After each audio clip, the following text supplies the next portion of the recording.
48, de Rolling Stones 54 en mijn gast van vanavond, Cliff Richard, 63 hits. Welcome, Mr. Sir Cliff Richard. Did you understand what I just said? No, but you were going up the chart and you put me at the top, so I was really happy. These were people that had hits in Holland during the last 50 years. And for instance, the Beatles had 45 hits, the Rolling Stones 54, and you 63. So you're on the #1 all-time. What about Elvis? Elvis is here at 44. 44 hits. Well, that's interesting because I never ever got past Elvis in Britain. I'm always #2 to Elvis, but you know, I don't mind being #2 to Elvis. Welcome to Holland. Welcome to this show. And welcome to the soundtrack of your life. Do you look forward to the soundtrack of your life, or you think, But it depends, really, yes. Sometimes I think looking back on stuff, you look at the way you used to look, and you used to, with the things you did with your hair and stuff, and sometimes it's a little embarrassing, but it is part of the history, so it's got to be there. Everything you are is where you came from. That's what you said. That's what most people say. You were born in India. Yes. How come? Well, my parents lived there. Well, my parents were born there also. They were born there? My grandparents were part of the British Empire building days. And my mother's father was in the British Army, and my father's father was a British engineer, and he went to go and make his fortune there. So they got married there, and my parents were born there, and then I was born there. What kind of a family was your family? What did your father do in India? My father worked, they had a franchise for restaurants on the British Rail in India. Okay. And so he traveled a lot. He traveled to all these different railway stations where the restaurants were. And my mother, I think in those days the ladies did not work. My mother did not work. She just So were you well off? Yeah, pretty well off, because we didn't need to spend any money. My father's job gave him a home. It didn't belong to him, but he used it all the time. We used it all the time. And they paid for our food, and they paid for all the people, like the maids. So there was the real colonial setup with maids and servants. And so even though we weren't rich, we were not poor. Anything you remember from those days?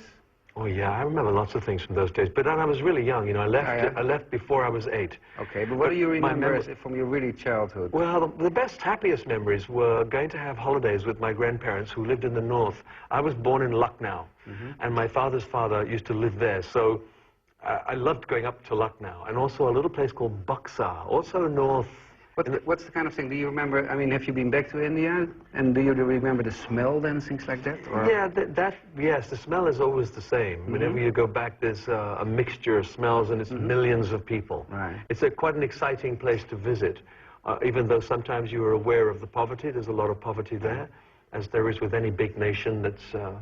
the world, like that. So, but these places that I used to go for holidays were country places. You know, in one place the train just came and went, and it stopped against 2 poles in the middle of a field. Right. And that was where my grandmother lived. So was it romantic? I mean, the picture of your family, until 1947, because then Gandhi got murdered. Well, then, home rule came in 46 or 47, and it was getting a little difficult. They were not cruel to the British, but they were making it more difficult for us to live there. And my father and mother thought this is perhaps time for us to leave now. So we all came back to England. And we always, it's strange, I still say coming back to England. I had never been to England. But of course, as we were growing up, we were brought up as British people living in India, and my mother and father would always say, one day we will go back to Blighty. Yes. I don't know where Blighty came from, but that's what England was known as. So we came back to Blighty in 48. Was this a terrible culture shock when you came back to England? I mean, nothing romantic there. No, but it was different, and it was exciting in that I lived in Calcutta for a lot of my young 8 years, and I don't remember seeing too many trees and things. And when you went to Howrah railway station, there were no trees at all. Everything was cement. And then suddenly I arrive in the south of England, and the railway station is like a country village. You know, with flowers growing in baskets and trees hanging over the lines. So it was a different feel. Yes. And to wait for my first view of snow was very nice. But was it, I can imagine all these white people, all the gray skies. I mean, must not. And you you didn't have any money when you came. I understand. No, when you came to England, so things changed when because my father had to sell everything he owned, which was he didn't own the house or anything, And by the time we arrived in England, we had only £5 between us. And my grandmother saved our lives. She said stay, and we stayed with her for 1 year, living in one room. It was how many people? How many brothers? There were 5 of us. Okay. And then after 1 year, we moved to my father's sister's home, and then there were 6 of us because my young sister was born. And we also lived there in one room. So that's really poverty. Yeah, we were poor at that stage, and we finally got what we call a council house, which is supplied by the state, and you pay a small rent. And when we moved in, we had no furniture, so we slept on the floor, on mattresses on the floor, and the first 2 chairs we owned, my father made. So this is really a story from rags to riches. Yeah, in England, I think, at least. Yeah. Yeah, certainly for me. Again, as a child, you're not aware of these things. No. I had a happy childhood, and even though when I look back, I say to my sisters, you know, do you remember being unhappy? And none of us can remember being unhappy as children. The thing that you're much easier happy if you have nothing, because you're very happy with an apple or That's whatever. right, that's right. Let's play some music that I found in this book about you that played a role in your childhood. Let's see if you recognize any of it. Okay. Out in Arizona where the bad men are, the only thing that guides you is an evening star. The roughest, toughest man by far is Ragtime Cowboy Joe. He always sings ragged music to his cattle as he swings back and forward in a saddle on a horse, a pretty good horse with the syncopated gait. The sons are finding meter to the roar of his repeater, how they run when they hear the fellow's gun. For all the western folks all know he's a highfalutin, rootin', shootin' son of a gun from Arizona. Ragtime cowboy, talk about your cowboy, Ragtime Cowboy Joe. Hey there, kid. Were you talking to me? What's the dance you did? Just what are you referring to? We saw you in Newark the other day. Yeah. Looked like you was bouncing your life away. I was doing the Tuesday bounce. Do tell. The rhythm that really counts. Well, well, well. The temperature always mounts. Whenever they play that hilarious rhythm, starting on Journal Square. Yes, me, somebody heard it there. Yes, me, put it right on the air. Oh, yes, man. Now you hear it everywhere. No. Uptown gave it new licks. Downtown added more tricks. No town makes it sound the same as Hurricane Run. If you don't feel so hot, hike, go out to some Jersey spot. Hike, whether you're hot or not. The Jersey bounce will make you swing. If you don't feel so hot, Yeah, yeah, yeah. go out to some Jersey spot. Yeah, yeah, yeah. Whether you're hip or not. The Jersey bounce will make you swing. The Jersey bounce will make you swing. Friendly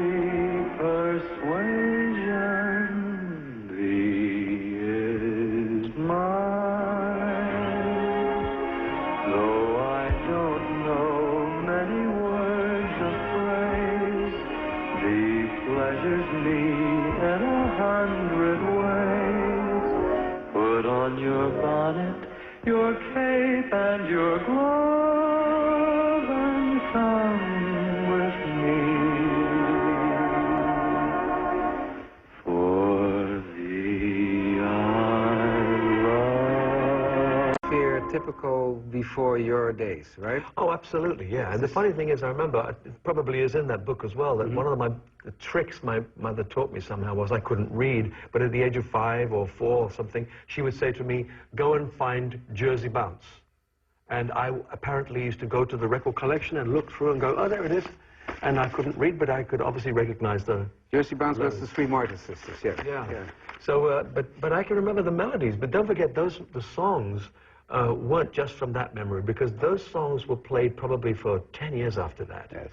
So as you were growing up, In you still hear in your them. house.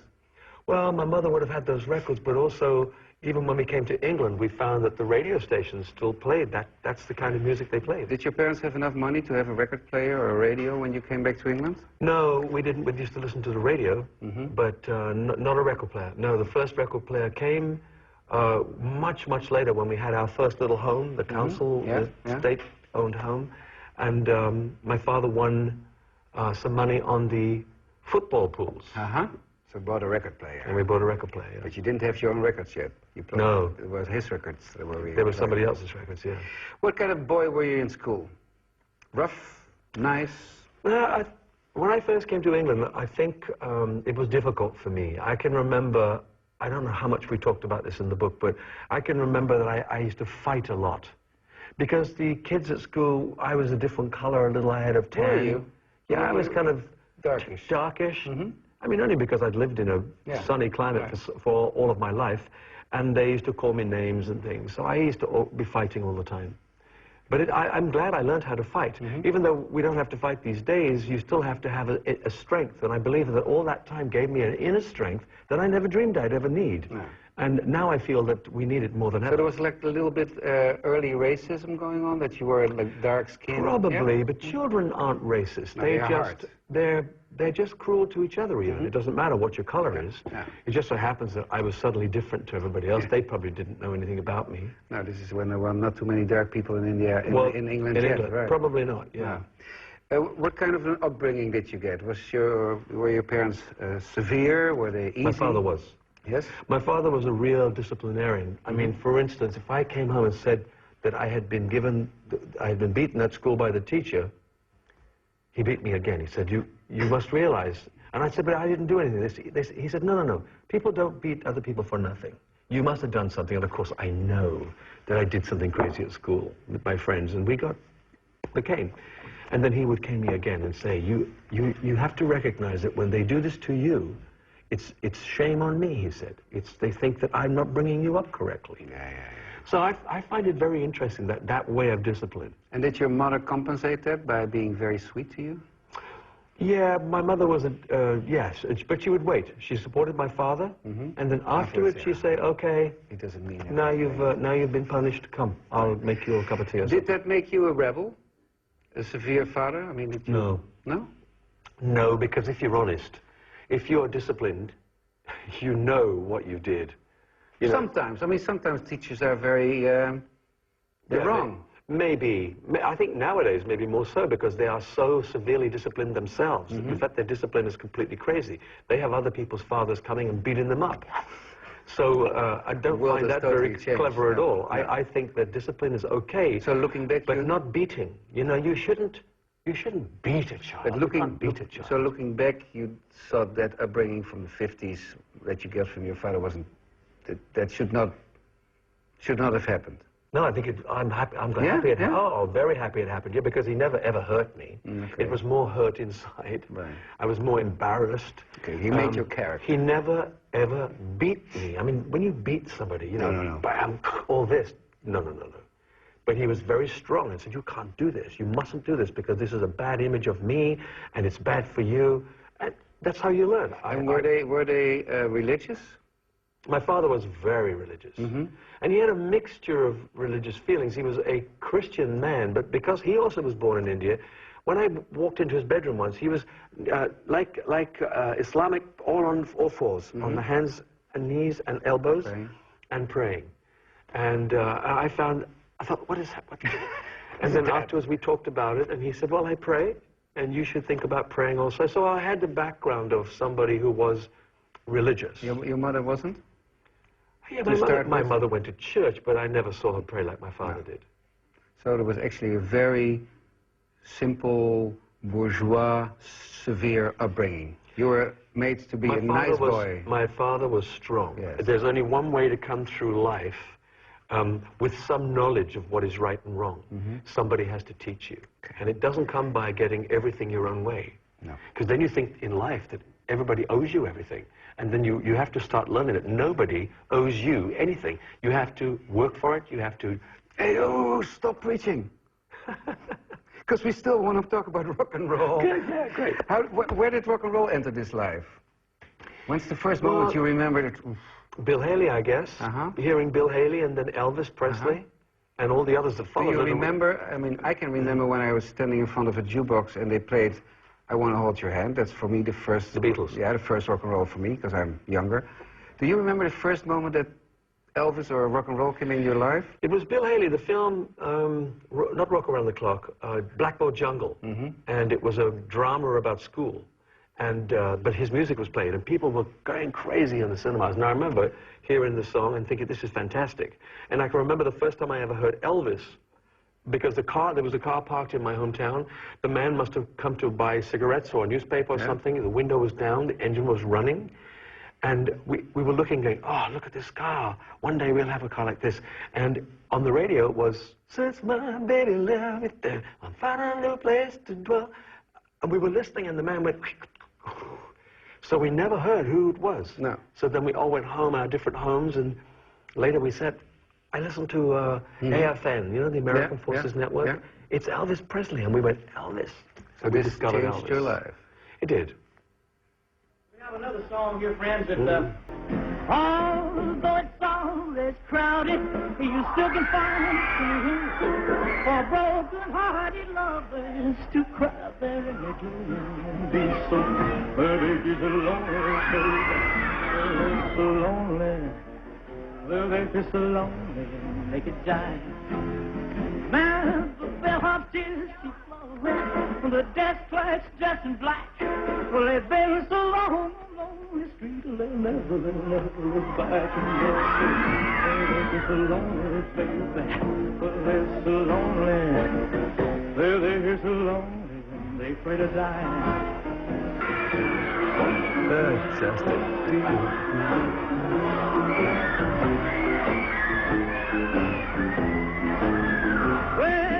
if your baby leaves you, you gotta tell the tale. You'll be so lonely, baby. You'll be lonely.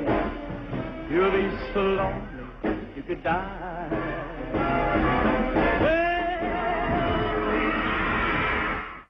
Yes, I mean, it was just a realization that that there was a way of singing, because I'd wanted to sing before that, but it seemed impossible for someone of my age and my background. You wanted to be like Elvis? Yeah, for thousands of us. Yes, of course. Wanted to be like Elvis. But you wanted to be like Elvis too. I wanted to be like, I used to dream that I woke up and I was Elvis. And one day it was that. Well, no, not quite. No, I don't think anybody could ever be. No. I copied, of course, I copied. We all have to have an influence, but I was lucky that pretty quickly I found something that was for me, and then I could become Cliff Richard. But I still say to people, if there had been no Elvis, there would be no Cliff Richard. No. Oh, we would have been a different singer. No, I don't think I'd have made it at all. No? No, I didn't want to be like anybody else. You need to have something, a goal. Was it only his music, or was it also his appearance, his sexiness? Yeah, it was an image that was so good. He was supposed to be a rebel, but I don't know if he was. No. He actually was apparently very devoted to his parents, particularly his mother. Yes. But I just like the image. And when you think about it now, even when you see his legs moving like this, even Michael Jackson, who took everything very, very far with the dancing, I can still see that the image is still from him, from Elvis. Everything comes from Elvis. And had it also a lot to do with being popular at school with the girls? Were you into girls already when that young? Yeah, 16, 17? Oh, yeah, but 2 or 3 of us, we could do the hair the same way like this. And I remember we used to use everything, Brill cream. You remember Brill cream? Thick white stuff. And when you combed your hair, it was all on the comb. It was terrible, really. But in my classroom, there were guys who didn't have any money who used milk. Milk? And then it became, after one day, it became sour. Oh, no, so the smell was not good. Yes. But we used to do all of that. And, of course, when we used to go and collect our food at school, the girls would say, oh, these 2 guys look like Elvis, and we used to get extra food.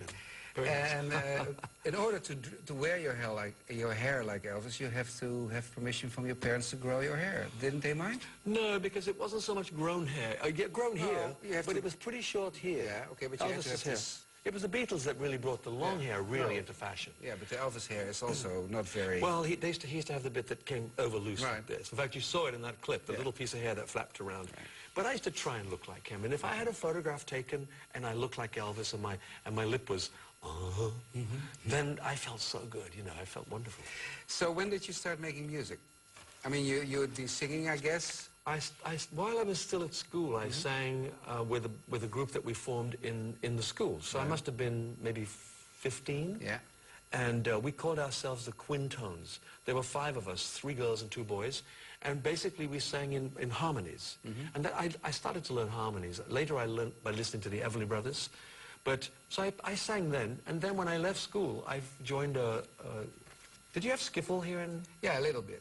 Well, there's skiffle groups around the place. I joined the skiffle group. This was like an intermediate between the jazz and the rock and roll was skiffle. It's like a folk jazzy. There's a washboard. Washboard, guitars, washboard, and a tea-chest bass where you used to use your mother's broomstick with a piece of string tied to the bottom of the case, and when you pulled it, you tightened it. Is this what you wanted to play, or this is what? I only wanted to sing. I read something very funny. I read that the skiffle became big because there were no electrical guitars, because of this trade problem after the war. I mean, this... It was an easier thing to have an acoustic band. And so therefore all the guitars would be acoustic. If you had a microphone, you played a solo, you just leaned closer to the microphone. So it was homemade music. But I met the drummer of that band used to be at school with me. Yes. And so he and I were talking one night, and I said, well, you know, I really prefer rock and roll music. And by this time Elvis had begun. And he said, so do I. So we didn't tell the leader, but we used to practice by ourselves some songs. And then later we left the band and formed it, and 3 of us became the Drifters. Okay. And I started to play in pubs and things in where I lived. I saw a picture of you and Jerry Lee Lewis. You met him very early on. I had not begun my career at that stage. No. I was just about to release a record, but the record had not come out yet. No. So we'll play Jerry Lee Lewis, and we play the Every Brothers.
Okay, so your parents had seen this or heard this, and now you were going to rock and roll. Did they approve? Yeah, but my father was very careful about everything. I was obviously getting very excited, and my mother was saying to me, yes, you know, do these competitions, and we'll write to people. And sure enough, I did a few competitions. I never won any of them. And my father used to say to me, look, just be careful now, because if you don't make it, you still have to have a life. Yeah. And so I feel they were a good balance, but they were, the minute that I made a record, the minute I actually released a record and it came in the charts, my father was immediately 100% behind me. The first record, let's listen just to the intro, because that intro is really...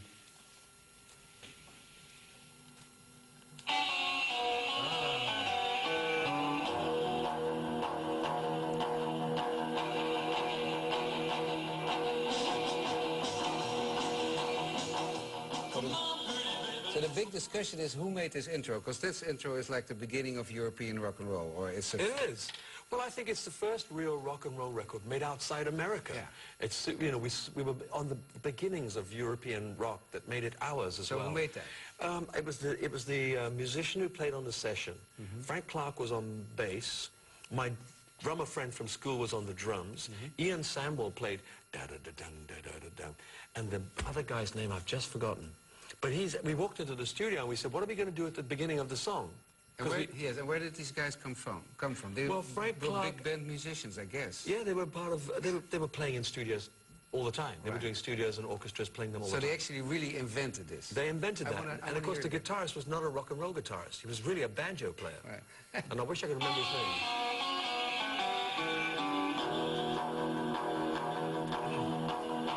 The sound from this record player. Let's look at the clip. Come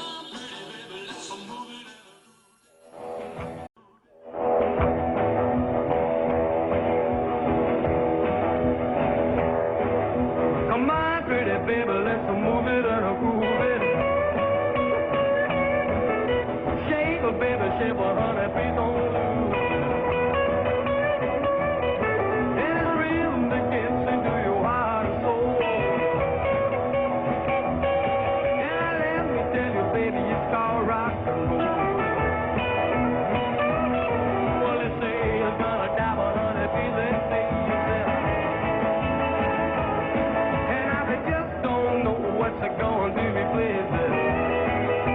Yeah, when that battle take a left, won't have for nothing on. A real good music that just rides along. Yeah,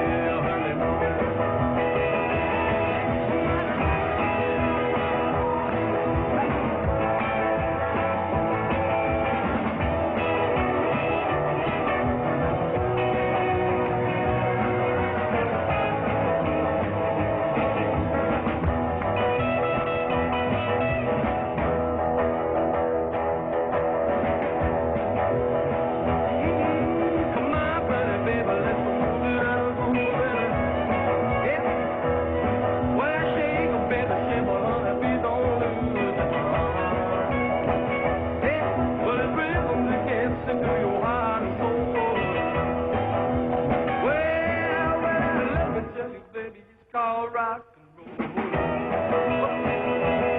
Well, they say you're gonna die, but honey, feeling free is the one. And now they just don't know what's it gonna do me, please. Yeah, when the battle take a left, won't have for nothing on. A real country music that just rides along.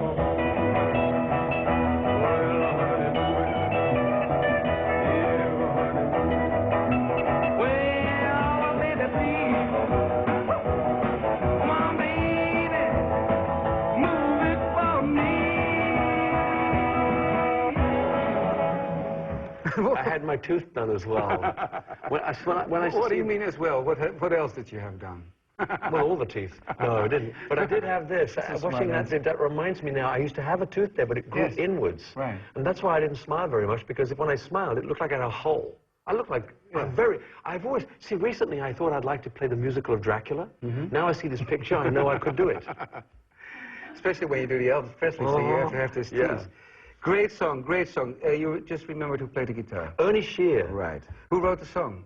Ian Samwell. Okay, on the way into town one day, just wrote it in the bus. And you still sing this song, right? I still do it on stage, but I have another verse for it. It's only the same thing twice on the record, with a guitar solo in the middle. But only Ian Samwell, 36 years, Ian died, but 36 years after he wrote it, he sent me the second verse. And Hank Marvin was doing an album, and I said to him, why don't you do Move It? And I'll sing the lead with you, and I'll do the lead. And so we were able to do the second verse. So on Hank's version, I have the full song. So how did your life change? I mean, you were a teenage star. I mean, you were a very young 18. boy, say, just 18. 18, yeah. How did it change your life? Well, I'm often asked whether fame has changed me, and I tend to say no, but of course it does change you. I think what we mean is that we'd like to think that fame hasn't spoiled us or ruined us in any way, but it changes everything. It brings you fame, which is great fun, to be recognized in the streets, to sign autographs, wonderful. To have girls screaming in the auditoriums. But you lose your privacy. You do, but there's another big thing, though. It also brings money for you. And suddenly you find you can do things that you never did before. All those times, there must be people watching who as children said to their mothers and fathers, one day I'll buy you your house. And you could. I bought my mother and father a house. Yes. I mean, That's the first thing you did, wasn't it? one of the first things I did, yeah. I bought a TV set first, then came the house. I get things in the right perspective.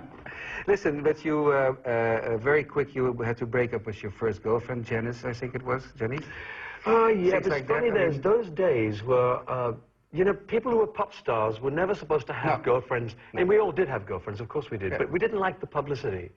And I know that Janice was a girlfriend of mine at school. And, I remember saying, look, I can't continue this relationship. I'm going to be famous. So I need to spend some time. So we broke up, and that was fine. And I'm happy to say she's very happily married. I was the godfather to one of her children. Yes? Oh, yeah. And that's how it was. And one of the things that I remember, it doesn't happen anymore, thank goodness. It was a crazy time. Going out with a girl called Jean, coming out of the Finsbury Park Empire in the north of London, having done a concert. And I got into the front of the car, and Jean came and sat on my lap. And the car drove away, and I waved. And the fans, some of the girls were at the back. They had the programs, threw them on the floor, and I saw them standing, treading, and I thought, yeah, they have to think that they can get you. Yes. They can't get you, but they have to be able to think they can get it's you. not necessary anymore. I can go out with anybody I want to now, and no one's going to give a darn. Okay. Nobody. Finally. I could be married and no one would mind. Okay. He got married at 65. Why not? Listen, in those days, the producers, the people that work with you, the management, they almost have thought this is a short-term craze, this rock and roll. It will be over. Did you have to work real hard? Well, none of us knew, you know. Do you know, remember that song, Rock and Roll is Here to Stay? We didn't know if that was true, but we sang it. Yeah. And loved it. It's only as time went by, like when I did 5 years, and I suddenly thought, 5 years, I'm still singing. I've had many hits by 5 years. People had said, oh, one hit. They'll have one hit and they will disappear. Then we had 2 hits. They said, well, maybe they'll have 3 hits and disappear. Then 5 years, then 10 years, and then I thought to myself, it's possible to stay. Yes. I was reading about you and the Shadows playing, we're going a little bit quick, because at first was the Drifters, and then you found out...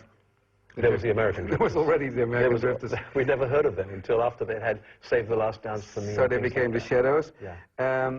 When you were performing, for instance, I mean, I was reading this and said, in the Palladium, which was a big thing for you at the moment, I understood you played 5 days a week, 1 show a day, Saturday 3 shows, which is 8, and then on Sunday, you had to get on the train to another gig, so you played 9 times a week? It's more than that. When we played the London Palladium, particularly with the pantomimes, we did 2 shows every day and 3 on Saturday. And then sometimes we would be booked to play a Sunday concert, I don't know, Blackpool or something, so we'd have to drive up 4 hours, 5 hours, because there were no motorways, of course. No. But it's all part of being young. I think when you're young, it's amazing how much you can actually do. But I did become really sick very early in my career, while I was in late '58, when I made a movie called Serious Charge. And I was playing in places like the Finsbury Park Empire, right the way through, 2 shows a night, even 2 on Saturday, and those, not the pantomimes were 3. Then I found that I was making the movie, and there were nighttime shots, and I became really sick. And my father stepped in and said, look, you can't do this to him. He's 18, and I'm the one in control, because in those days you had to be 21 to be a major. So I was still a minor, and he came and said, okay, we're pulling out of these shows. And I think it was great that he was strong. Okay, let's do it again. 5 days a week, 2 shows a day, that's 10 shows, 3 on Saturday, 13 shows. And doing movies in the evening. And 1 show, 14 shows a week and doing movies in the evening. It's crazy, you know. But then, of course, when the shows I did in those days were, I probably sang, in each concert I would do about half an hour. Because you always had many other people on the bill. It's funny, but as I got older, I found I needed to sing more, because the fans who came said, we don't want to see anybody else. If we're coming to a Cliff Richard evening, we want to see Cliff Richard. So slowly, and that's true for everybody, You know, if you go to a concert now, Elton, George Michael, anybody, Mariah Carey, it'll be a 1-hour show, then a break, and then another hour of the same artist. Let's have a look at The Shadows from 1963. Okay. The fans who came said, we don't want to see anybody else. If we're coming to a Cliff Richard evening, we want to see Cliff Richard. So slowly, and that's true for everybody. You know, if you go to a concert now, Elton, George Michael, anybody, Mariah Carey, it'll be a 1-hour show, then a break, and then another hour of the same artist. Let's have a look at The Shadows from 1963. Okay.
Yeah, that's, again, the invention of some new kind of music. I think they were a big influence on Beatles. Yeah, oh yeah, I think so. I mean, again, you have to remember that the Shadows and I began 5 years before the Beatles. Right. All our influences came from America, just pure out-and-out rock and roll.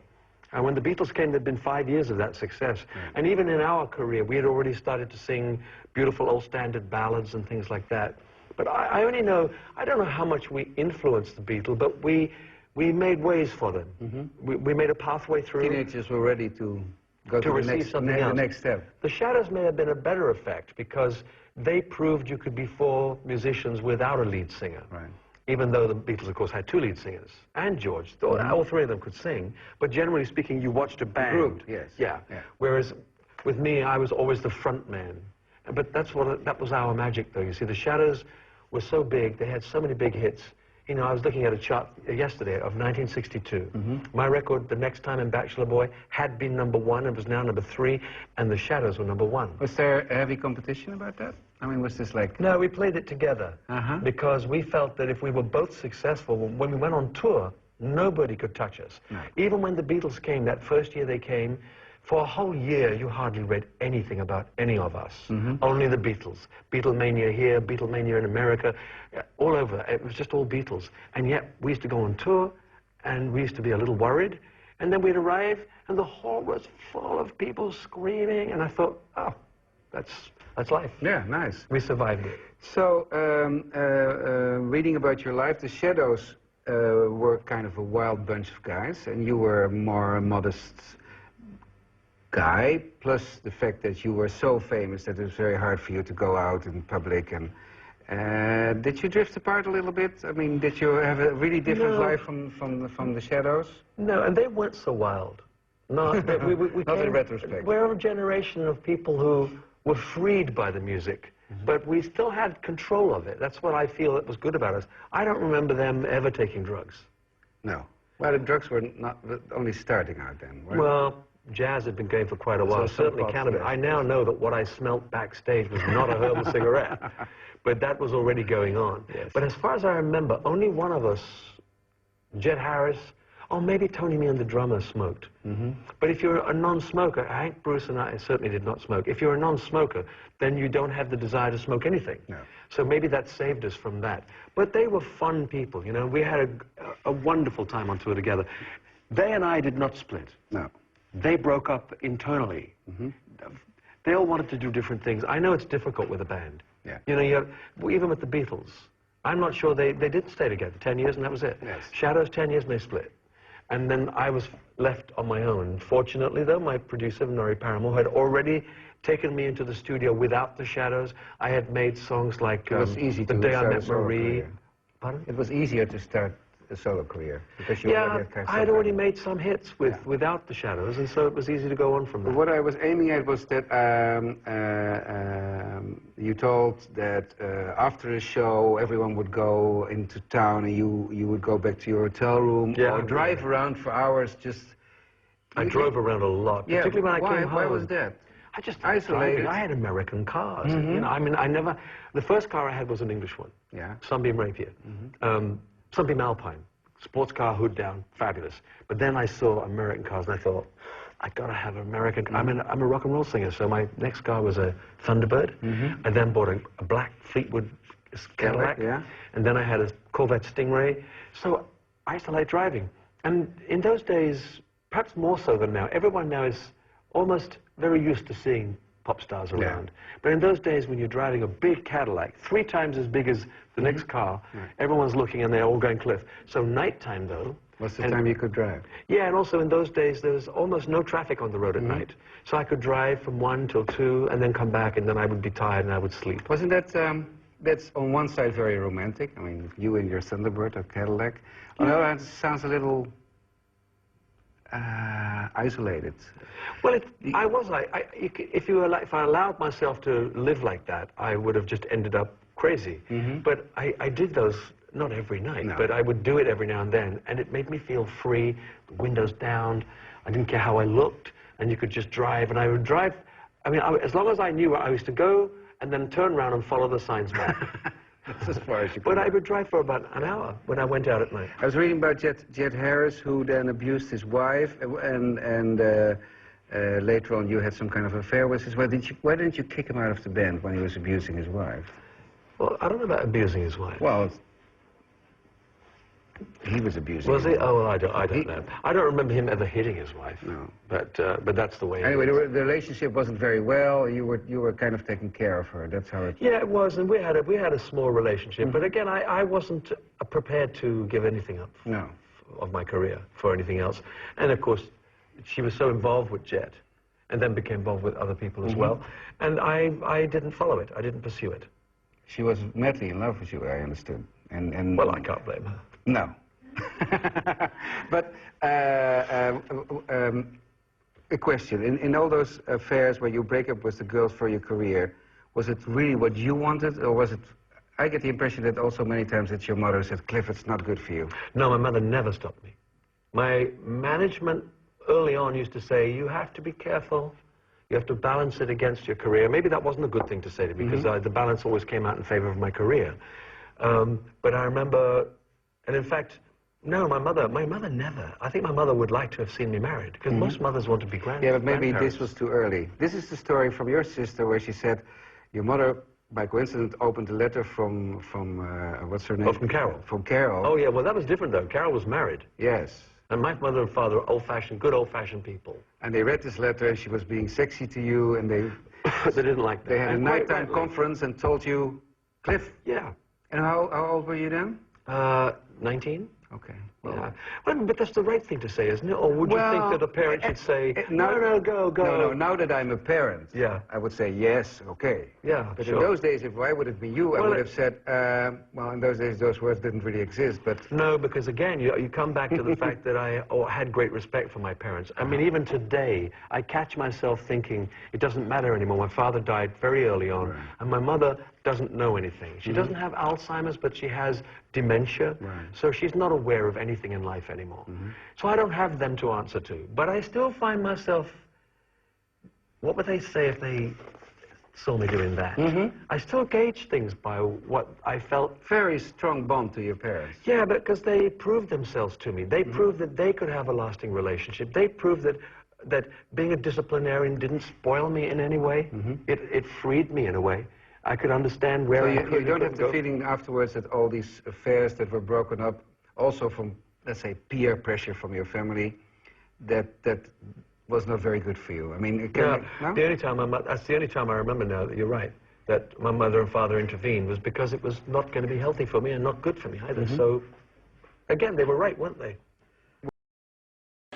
Cliff zong onder andere het bekende lied The Living Doll. Maar voor de Rotterdamse Young Ones was het meer Leven de Lol.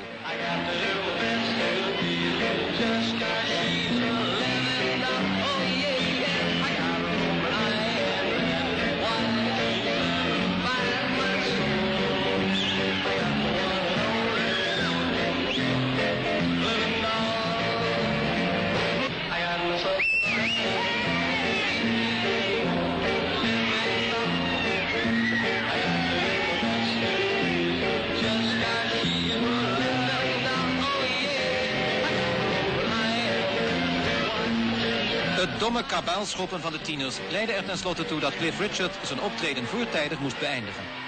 En dat is jammer, want het had zo mooi kunnen zijn. Vooral voor die jongeren die oprecht gehoopt hadden Cliff te horen zingen.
Wonderful.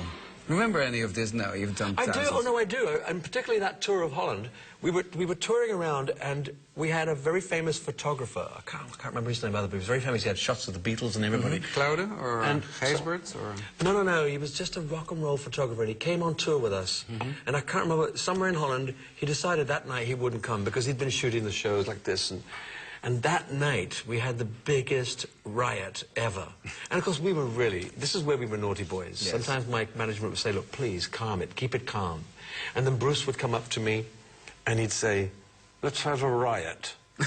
And so I would pull the plugs out and go waggling my legs around, and everybody went crazy. And this time, they all ran onto the stage. We had to leave the stage. We were in our dressing rooms, and they were in the corridor outside. The police had to come. Before we ever left, maybe an hour and a half later, they had to come and clear everything away. And no pictures of that. And no pictures of that. That's the awful thing. And of course, and the Beatles had already begun, you see. Yes. So, and this is what we were talking about earlier. That's when we discovered that we needn't fear competition. No. Competition's good for us. John Lennon said, I think he said, Cliff was a nice guy, but he stood for everything we hated because he was such a nice guy.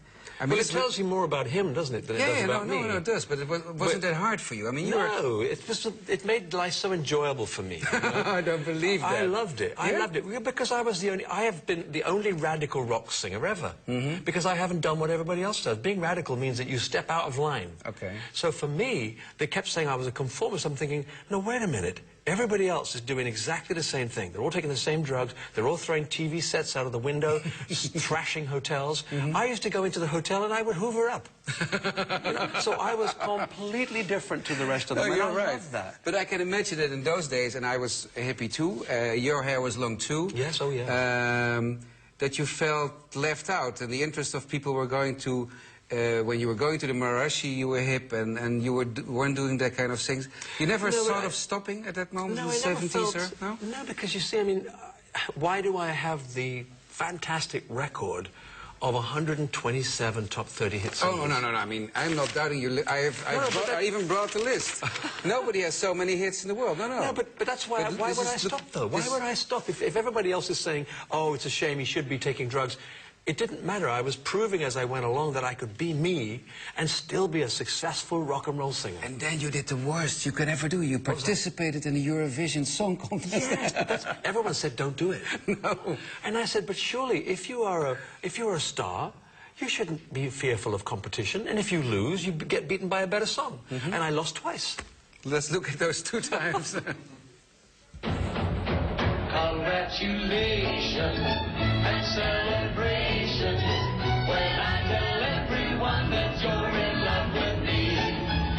Congratulations and jubilations. I want the world to know I'm happy as can be. I was afraid that maybe you thought you were above me, but I was only fooling myself pretending you loved me. But then tonight you said you couldn't live without me. But proud about me, you wanted to stay. Congratulations and celebrations when I tell everyone that you're in love with me.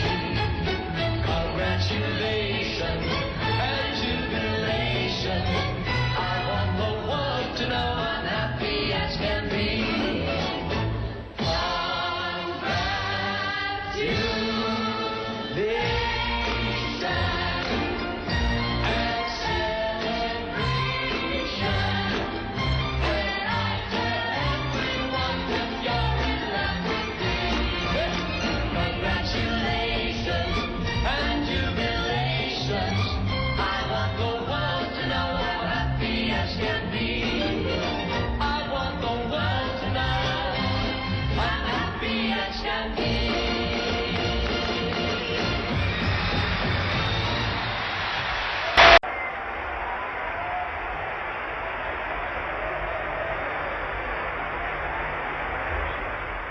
In 1973, I did my second Eurovision Song Contest.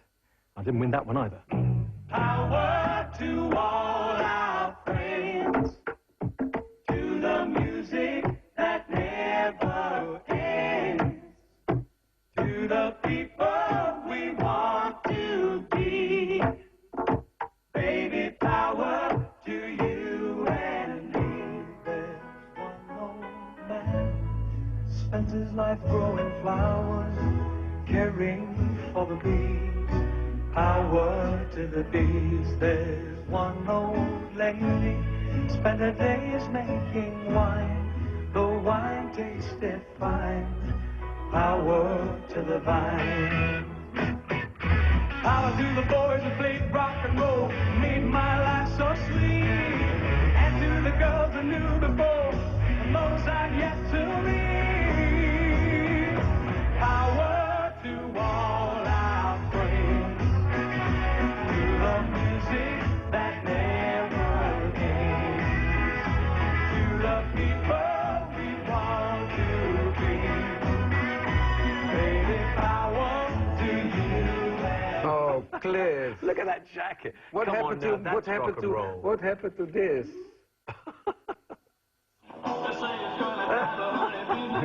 Anyway, who did you lose to? You know what? I lost. Well, the congratulations, I lost to a Spanish girl singer called Maciel. She sang a song called La La La La La. There were no other words, just that. And then I lost to two. I came third in the second attempt. Yeah. But you know, this is what you don't lose. Not if you're clever. If you realize that the Eurovision has like 400 million people watching. You always win. So I said to my band, it's like being on top of the pops, only much, much bigger. So as long as we do a good song and we do a good performance. You sell your songs. Yeah, and both Congratulations became a 1.5 million seller. Power to All Our Friends was a million seller, and Move It was 250,000. So, I can't do that, but... You can, but yeah, I okay. can't. No, you can't. No, you can't.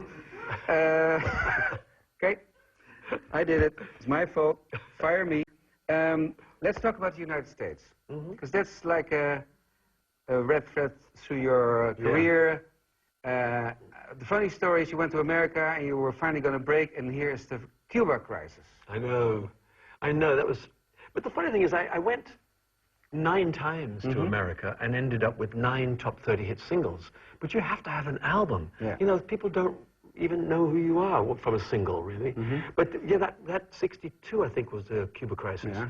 And the Shadows and I were on tour, and we were playing to places that were completely devoid of people. There were no people in the concerts. So in Memphis, there were maybe 50 people in the audience. People were sitting at home under the stairs, hiding for the atomic bomb. They were shopping for all their food and their water, and they were digging the holes to get themselves buried into. Yes. And in Memphis, there were, as I say, 40 or 50 people, and we used to be very funny on stage, and we said to the people, look, we can do the show, or you can come backstage and we'll have some cup of tea or something like that. And Elvis's father was in there, and he thought it was so funny, because we did the show, of course we did the show, but he came backstage, he said, I know you're a big fan of Elvis, he says, why don't you come down? He's not there, but come and see the house. So I saw Gracelands before it was a mausoleum, and it was fantastic. Was it? Why?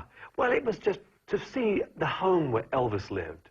You know, I'd seen all those pictures of the big columns, but it was much... Why was Elvis so much bigger in your head than you? Because, I mean, you sold... We just saw that you sold more records here than Elvis ever did. Well, here in Holland, yeah, but worldwide I never did.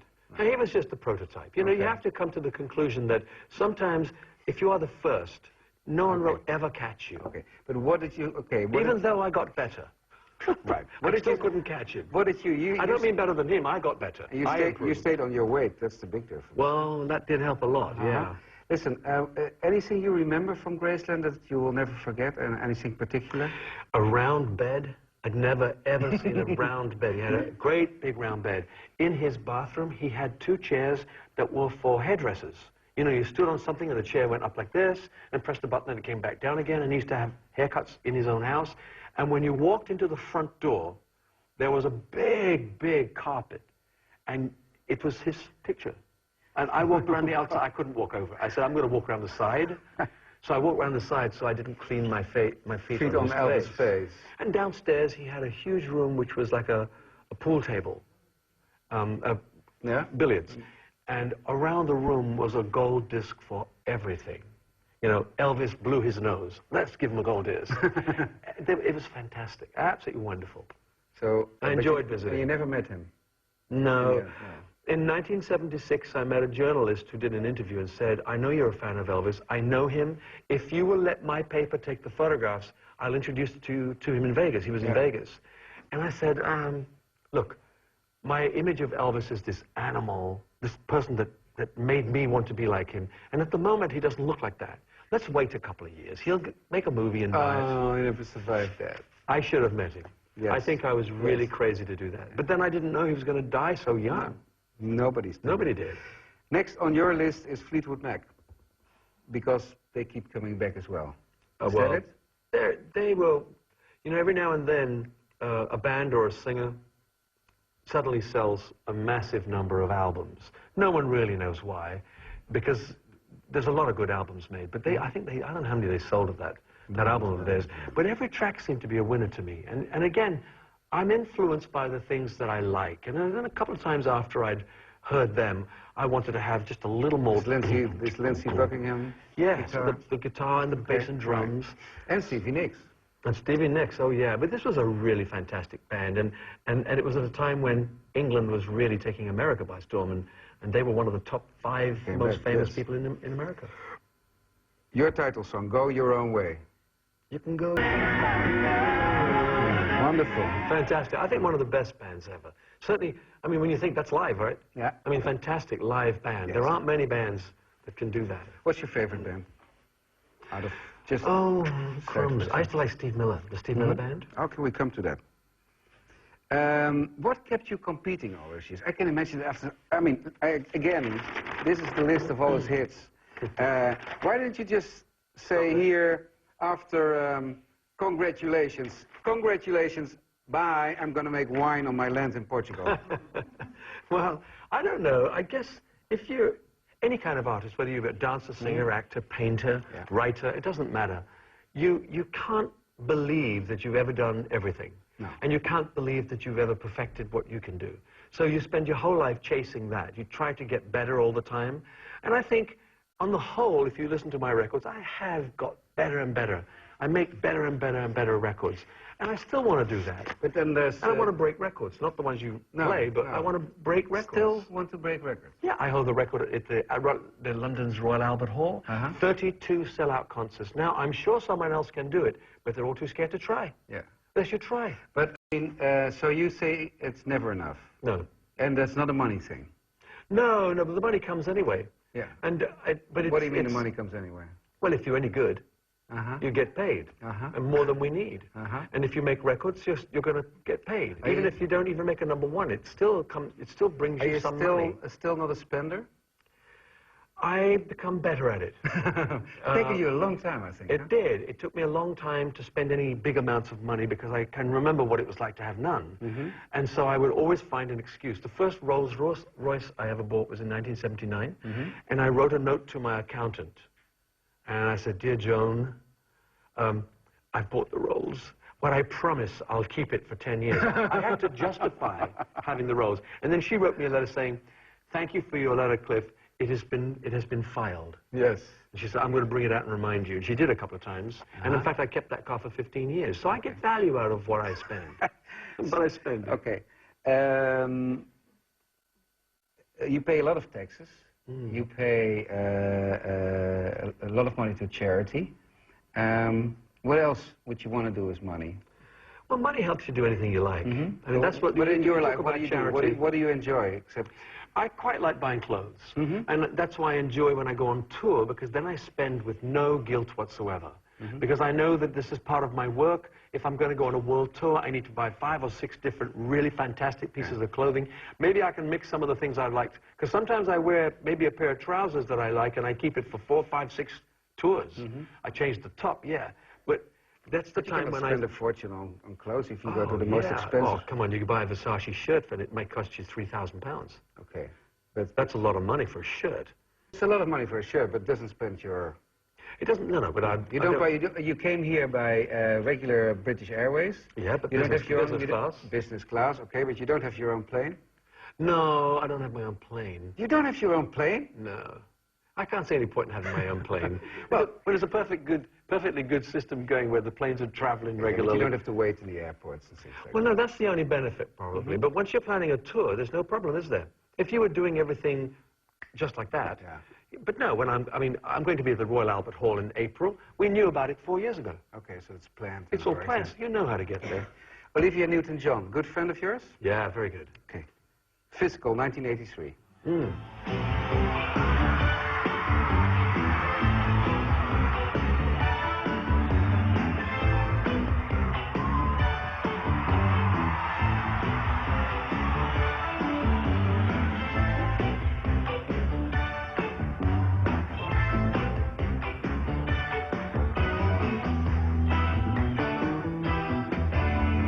Saying all the things that I know you'll like, making good conversation.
She's good?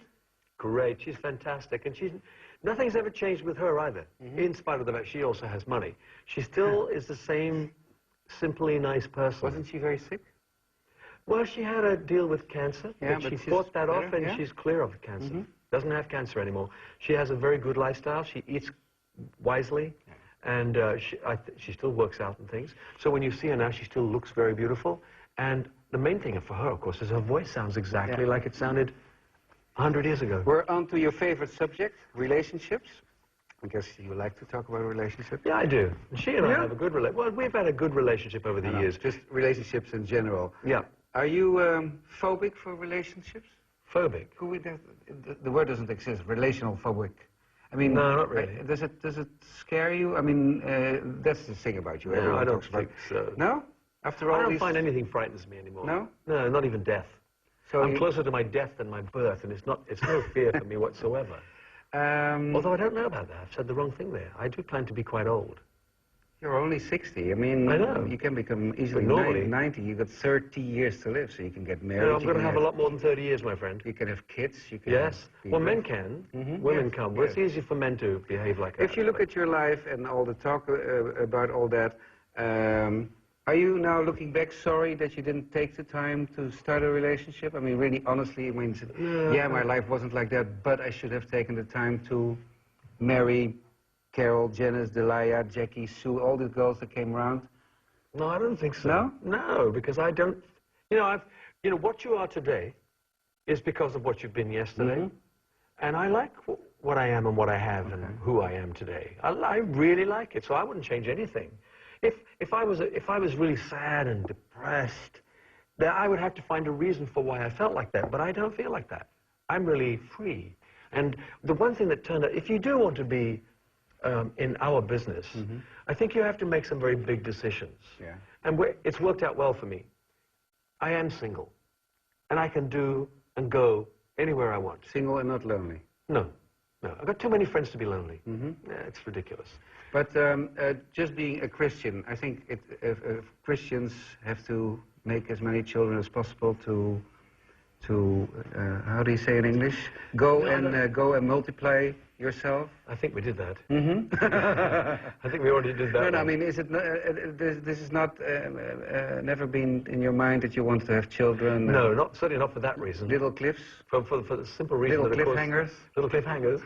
No, I have no ego in that area. No? Not necessarily meaning that having children is ego, but I've heard people say, I need someone to take my genes on. Well, the genes are going to be passed on. I had 3 sisters who've all had children. We've all got the same genes, or similar genes. And I feel as though I've been a father many times because my sister's children have been at my home with me, and they've loved me before they recognized me as a star. You're not carrying on the family name anyway, because your family name is Webb. Yeah, not Richard. That's right. So there's nothing wrong with the way I am now. I love it. I just had the impression reading that you made those decisions when you were in the middle of your career, and you still were going this way. Now you've been there for a long time. I can imagine when you look back and say, what did I do? Why did I break up with, I don't know, I mean, I don't know anything. No, sure, well, no, but breakups happen anyway. And all I know is that one of the big lessons was when I was dating somebody, I went to my manager, not to my mother, and I said, what about if we got married? And he said to me, Peter, this is a man called Peter Gormley in Australia, and he said, look, who gives a darn about what people think? It's your happiness that you have to look to. If you want to get married and you're going to be happy, then do it. If you lose 10% of your fans, you can do without them. Yeah. So when I had the open door, I still didn't walk through it. So I knew it was a decision that I made, knowing that I could, if I wanted to get married, I could. And as you say, there's nothing to stop me now. No. But I don't see it in my future. I like being single. Okay, one of the results of this single and no relationship is all the rumors, the homosexuality, the celibataire, how do you say in English? Celibacy. Celibacy. What a nice one. Do you know, it's funny, isn't it? I don't think I ever actually used the word. But if you say that you don't believe in sex outside marriage, they say, oh, well, of course, he's a celibate. But I always said to them, in my head, I wasn't a celibate. No. Because, I mean, I know that I can get married and have children and anytime I want. So with celibacy, it's an oath never, ever to have sex. No. I never made that oath. You had sex.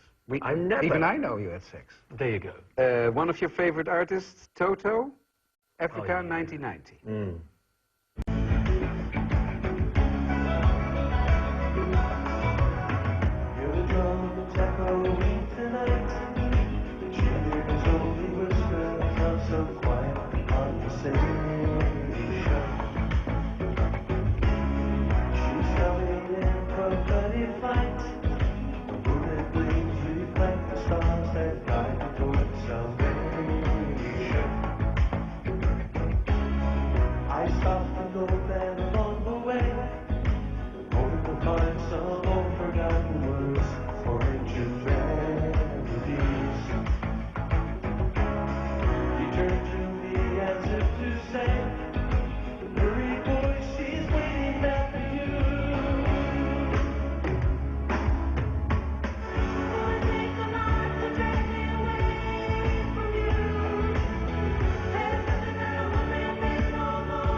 good band. Yeah, a wonderful band. Basically, studio musicians. And good, but what I love about these kind of bands, it proves to me that you can have an aggressive sound, but be melodic. Quite often you have great backing sounds, a good, aggressive, pumping rock and roll, but I sometimes find there's no song. No. There's nothing I want to sing there, but their stuff You still do, when you do your shows, you still do a lot of rough rock and roll? I mean, you just have a DVD out, which went to #1 immediately in England, which is, I mean, unbelievable after all this Well, years. it surprises me when these things happen, but it's very nice. And, I mean, when you do rock and roll there, you really do rock and roll? Yeah, but I decided to do a kind of a history of rock and roll through my eyes, how I remember seeing it. The people that influenced me, like Jerry Lee Lewis and the Everly Brothers and Elvis, of course. You wear pink shirts still? No, I didn't. I wore a 3,000-pound shirt. Okay. That was 3,000. Okay. Listen, Pretty good shirt. Is it a good shirt? Yeah, listen, okay. After all these years of being an artist, I can imagine that another reason to not stop is that the attention is so unbelievable that you must be so used to it that you can't live without it. What happens when you go to a country where they don't know you? Well, America. Are there any countries? Yeah. I love going to, I mean, the whole wonder for me is to go to America. I can shop. I usually walk around in New York and I see a restaurant. You must have been. Yeah. There's a restaurant and it's right in the window. So I go in and say, can I book a table? And they said yes. I said, can I have that one in the window? They said yes. I go there, back there in the evening. I take a newspaper or a book or both. And some very nice people serve me, and they're all very friendly and, you know, have a nice day and everything. And I sit there and I sit and watch the world go by. Now, I can't do that in too many places. No. So I like that, even though... So it's actually good that you never broke in America. Yeah, it is from that point of view, but there's something inside me that says that rock and roll came from America. Yeah. It is the fatherland of rock and roll, and I still would like to have it. You haven't given up. You're actually recording a record in America. I secretly know that. No, I am. Yeah, I'm surprised you know about that one. Yeah, I started work in Nashville. I'm going to record a couple of tracks with Barry Gibb in Miami. Then I'm going to go back to Nashville. And so in the end, I'll have about 18 tracks, and I'll put 14 tracks on the album. It's especially made for the American market, to start with. I think I'll probably start there. I'd like to get out of England with music and do it somewhere else first. And if I can do it in America, then I can come back and say, you see, I'm not only alive, I can still do it. You still want to prove yourself. I still do. I mean, the whole discussion that was in England about the Millennium song you did, where the radio didn't want to play it, and it went to #1, and you became angry, and everyone was pissed. And well, I wasn't angry so much as frustrated. Yeah. I thought, well, how can someone who is so famous, who's sold 250 million records, still be frustrated? Well, I'm frustrated because, you know, if I'm a rock and roll singer, I need to be able to compete on what we say a level playing field, so that when they've got Dido or Darkness or the Pop Idol, whoever that is, we should all be on the same field, because I'm making records as well. And people should have a chance to hear your record. And if they don't like I think me, you said that on English. I think you said that on English television. We have it here. Ons tweede onderwerp. De paus zette het Ave Maria op cd en het werd een hit. En nu is het de beurt aan popzanger Cliff Richard. Al 2 weken staat Cliff nummer 1 in de Engelse hitlijsten met zijn versie van het Onze Vader. En dat is opmerkelijk, want de Engelse radio wilde het plaatje aanvankelijk niet draaien. Maar het Engelse publiek kocht dit christelijk gebed op popmuziek massaal. Ook al komen ze zelf nauwelijks meer in de kerk. If someone had said to me, Auld Lang Syne of the Lord's Prayer, I'd have gone, doesn't sound like a good idea. But I heard it, and when you hear it, when I heard it, I thought, oh, this is great. Now, a #1 artist from the 50s, 60s, 70s, 80s, and 90s. He's a legend. He's back. He's Sir Cliff Richard. See you later.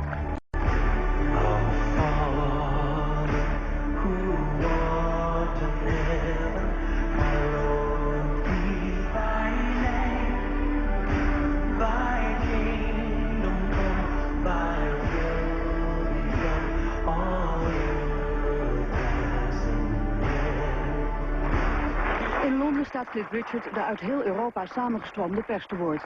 Geen airplay en toch een hit, waarvan de opbrengst naar een goed doel gaat. Thank you. Thank you, good morning. Thanks for coming all this way. I made the record because for me it was an anthem for all of us to sing for the millennium. It has one of the best-known words ever, written by somebody who gives no offense even to the Islamic people. Muslims, Buddhists, they all believe that Jesus was the best, one of the top prophets. And so therefore it's just his words. It's a song looking to the future, saying, please keep us fed, keep us away from evil, keep us forgiving people as we want them to forgive us. All the things we protest about. We protest about war and the lack of food. So it seemed to me a wonderful anthem, and I think the big mistake that radio stations have made is that they don't think. They don't think. Forgive our sins as we forgive each one of those who sins against us. Graham Dean draait al jaren mee in de Britse muziekwereld. Hij heeft een ontbijtshow bij Magic, het op één na grootste radiostation van Londen. What's it like to play a prayer? Well, it's quite different, really. But you get used to quirky records at this time of the year. So, when I'm playing it, I don't really think of it as being a prayer. It's just another record to me. But it's weird to see Sir Cliff in Top of the Pops again after all this. You know, I think that's why everybody was so excited for him. Even if you didn't like the record, I think people wanted him to be there just to beat the system, you know. And, you know, he's been around for so long. He's part of everybody's lives. We've all gone through a period where Cliff has been up there. You know, we've lived our lives with Cliff. You know, he's almost part of the family, if you like. Amen, amen, amen, amen, amen.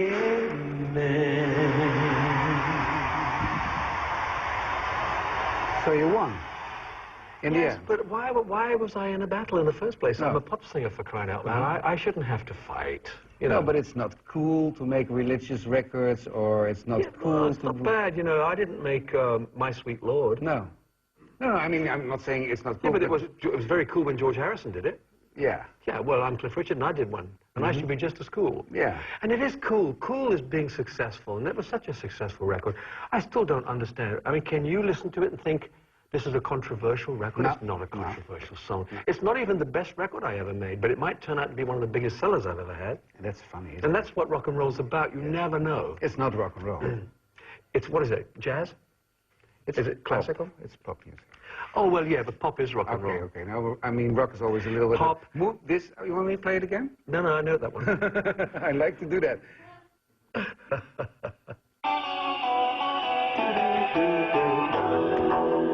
Okay, just to remember what rock and roll was all That's about. one part of rock and roll. No. But if rock and roll, do you know, if rock and roll had stopped like that, we wouldn't be talking today. No. The Beatles wouldn't even have been around. No. Could you have imagined that the combining of the power you have for reaching big audience, the charm you have with a lot of generations, and your religion, that you would have become... I mean, in Holland we have entertainers who are part-time priests. I think Pat Boone in America was part-time priest. Could you have imagined combining those two things, or are you sometimes? Well, I mean, I suppose in the past I have done things like that, because I've been on the road just doing a gospel concert, for instance, a gospel concert tour, where I still remain essentially the singer, but because I'm singing about what I believe, I choose the songs that have a depth of feeling, maybe a message to express, and then in between I can talk about the things that are closest to my heart. Now that makes it different. I'm not a preacher, though. No, you don't want to... You don't have an urge to turn people to religion, or... Yeah, I'd like everyone to give it a fair listen. In the same way as I talk about records, it's just the same. Some people reject Christianity and they never read the Bible. How can you do this? It's impossible. So I always say to people, look, you don't have to believe what I believe, but you should recognize. You should recognize that it's something important and check it out. And if you find something better, you go to it. And that's what real peace is about, so that you can shake the hand of a Muslim or a Jew and say, okay, we don't agree in everything spiritually, but your freedom to do what you're doing is perfectly all right by me. One question about religion? Yeah. If there's a God, why is it such a mess on earth? Because there's people. Yeah, but he made us, and he controls us. Of course. No, he doesn't control it. If he controlled us, we'd have no mess. What he did was make a perfect being. Can you imagine? Some people expect me to believe, they expect me to believe that we are an accident, because that's what, if there's no God, then we are an accident, and yet I cannot see that we are an accident. It's such perfection. And the real perfection is that you and I can decide to do whatever we want to do. So we can make a mess. So we can make a mess if we want. We can reject God. I can't believe in God because just examples of babies and children being killed every day, and if there's a God, he should never allow that. But, oh, you think so? You think that if he did something wonderful, you'd believe in him? Yeah, of course. He raised a man from the dead. You still don't believe in him? Well, I've never seen proof for that. Oh, well, you're not likely to, because supposing it was your grandfather, you'd still believe it, though, wouldn't you? Even though you didn't see it. Yeah. But you know what I mean? Sometimes proof isn't necessarily, oh, look, this is a record because I can see it. If you're telling me that's Little Richard with Good Golly Miss Molly, I'll believe you. I don't have to even, you can hide it under the table and I would believe you. But anyway, this is a conversation for another... Yes, do you ever do a show where you just talk about things like that? this is what I do. It's always about music. Wonderful. But we get some sidelines. Okay. Boss Kex, one of your favorites? Oh, Boss Kex. I was amazed when Millennium Prayer came out. I did a TV show with, I think his name is Ian Wright, football player. And they were asking me about airplay, and I said, well, I don't understand it. Look, you know, Boz Scaggs or Bonnie Raitt, and the audience were standing there, and they all went, who? Pardon? What's he saying? And I said, have you heard of Boz Scaggs and Bonnie Raitt? And they all said no. No. Boz Scaggs. He's great. Lido Shuffle. Unfortunately, I mean, we spent almost 2 hours. We're at the end already. I must say, when I read this book, I thought my youth idol, Cliff, has led a life that's not fulfilling. I think he's not a very happy man. But I must say, after talking to you for 2 hours, I have the total contradictional idea. And thank you for sticking Boz Scaggs in there. You should know about Boz Scaggs. Yes, and Bonnie Raitt and all these people. And Bonnie Raitt and all these people. I have a present for you, Super Audio CD player. Wow. What is it? Oh, I see, Sonny. Yes, Super Audio CD. What does it do? It makes, it plays Super Audio CD records, which is an extra dimension of digital recording. And it sounds like it sounded original in the studio when you recorded it. So I just put that, does it have an amp or does it? Yeah, you know, you put this on the DVD system, the surround system. Yeah. And here there's 2 tapes, so it's 2 hours of Cliff in Holland for your collection. Thank you very much. That's really kind. Thank you very much. Thank you so much. It's been a pleasure for me. You've mentioned the name now, I think, about 2 or 3 times. We're going to finish the show with Steve Miller Band, Abracadabra from 1983. Fantastic. Thank you very much. I couldn't think of anything better to go out on. Okay. Volgende week in dit programma, Wouter Bos.